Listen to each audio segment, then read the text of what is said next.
Good evening, Hollywood, and the rest of the planet Earth. I returned to my humble abode in Hollywood today after some travel to find a copy of a lawsuit from Facebook forwarded to me from my attorney. Yes, the entity known as Facebook, which 3 months ago halted Anonybook's pending trademark registration at the 11th hour with delay tactics, has now filed its official opposition to Anonybook before the Trademark Trial and Appeal Board of the United States Patent and Trademark Office.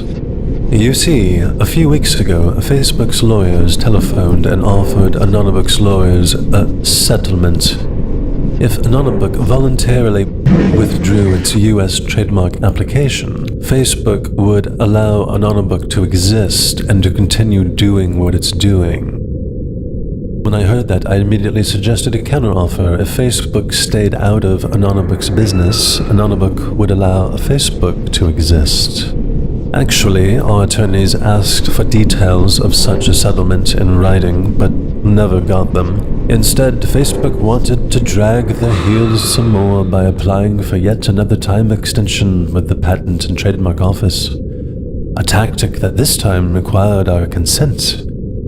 But we refused. Basically, I suggested Facebook either or get off the pot, and Facebook dutifully dropped a nasty log in the form of this lawsuit. Essentially, Facebook is protesting that the word Anonybook, along with our tagline, "The face of social networking is now anonymous," was, quote, "without a doubt chosen to call Facebook to mind," unquote.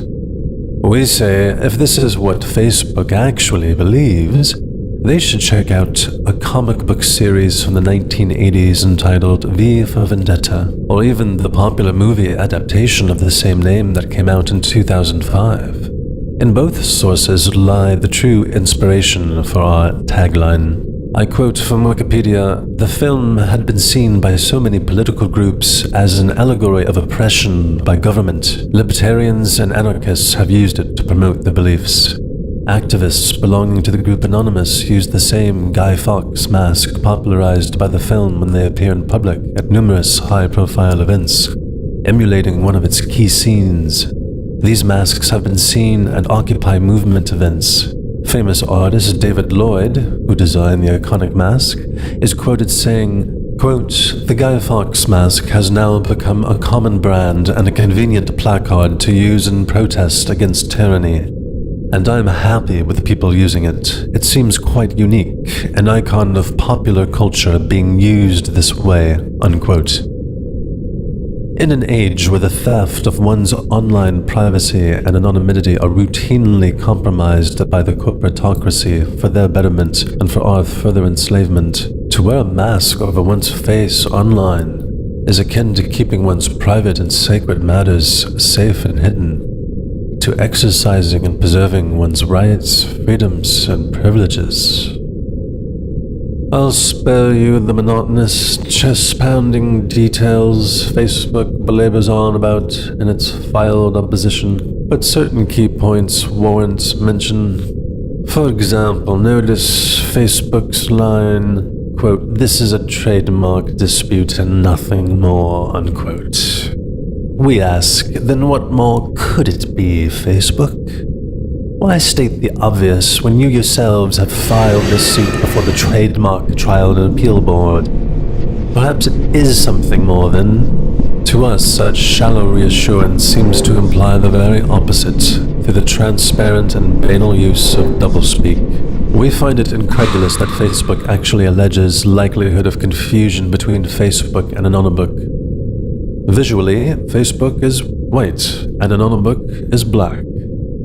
As a social network, Facebook lets anyone in and then commercially exploits them by farming their personal data out to shady corporations and shady governments around the world. Anonybook does not. Facebook censors. Anonybook does not. Yes, with Facebook we see sensors and systems of surveillance coercing your conformity and soliciting your submission. With Anonybook, you have the freedom to object and see as you see fit. The way we see things, Facebook is an openly spying data mine employed for the greedy, fascist, totalitarian, and despotic motivations of the 1%, whereas Anonybook is a sovereign network designed, dedicated, and devoted from its conception to the epic and timeless pursuit and pronouncement of truth. On aesthetic, technical, commercial, and philosophical levels, the differences between Facebook and Anonybook couldn't be more extreme. Another charge we found bizarre is Facebook's assertion that Anonybook's mark, quote, suggests an affiliation of connection between Anonybook and Facebook, where none exists, unquote. Really, Facebook? We have made our opinion on Facebook's unethical practices quite public all along, and have never ever suggested by written suggestion or graphical design or otherwise that any affiliation or connection exists. In fact, in the poignant words of one of our council members, quote, the thought of an affiliation with Facebook makes me throw up in my mouth, unquote. Facebook is also complaining that Anonybook's trademark registration will dilute and infringe the famous Facebook mark. We say that Facebook's own apparent modus operandi of data mining, privacy invasions, sneaky sharing changes, hawking of personal information to shady corporations and shady governments around the world and the like will ultimately dilute Facebook's brand. But more importantly, as I understand, Facebook has no trademark on the word book. Thus we have teachbook.com, a social network for teachers, casebook.com, a social network for lawyers, blackbook.com, a network for photographers, artists, and creative professionals, playbook.com, a social network for sports handicap enthusiasts, and so on and so forth. Indeed, supposed dilution of trademark is Facebook's second ground for opposition. Let us once again consider teachbook.com, casebook.com, and the others.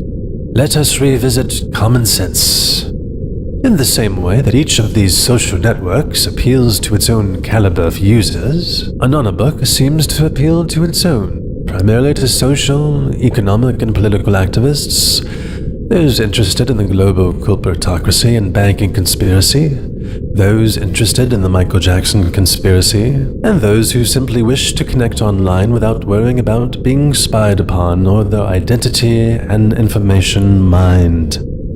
The inclusion of book in our network's name no more dilutes Facebook's mark than any of the other social networks that also use book in their respective brand. Facebook's prosecution of its campaign against Anonybook in such manner is onerous, taxing, and distracting, and Facebook's current strategy against us seems to rely on draining our financial resources with these legal demands. Yet, Anonybook shall prevail, as all the money in the world cannot kill an idea, especially the idea of anonymity, sovereignty, fairness, justice, and freedom.